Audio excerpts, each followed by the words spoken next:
வாங்க ஃப்ரெண்ட்ஸ், இன்றைக்கி நம்ம என்ன செய்ய போகிறோம்னா முறுக்கு தான் செய்ய போகிறோம். அது எப்படி செய்யலான்னு பண்ணுங்க. இது வந்து வீட்டில் அரைச்ச முறுக்கு மாவு.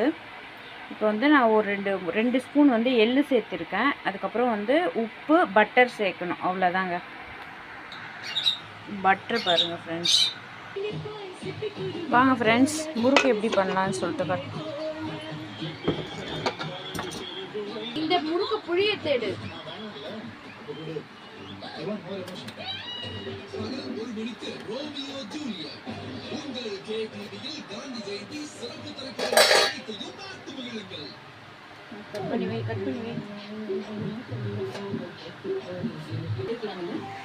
முறுக்கு எண்ணெயில் போட்ட பிறகு இந்த மாதிரி பபுள்ஸ் வரும். இந்த மாதிரி பபுள்ஸ் எல்லாம் அடங்கின பிறகு திருப்பி போடணும். வாங்க ஃப்ரெண்ட்ஸ், முறுக்கு ரெடி ஆகிடுச்சு. பிடிச்சிருந்தா லைக் பண்ணுங்கள், ஷேர் பண்ணுங்கள், கமெண்ட்ஸ் பண்ணுங்கள்.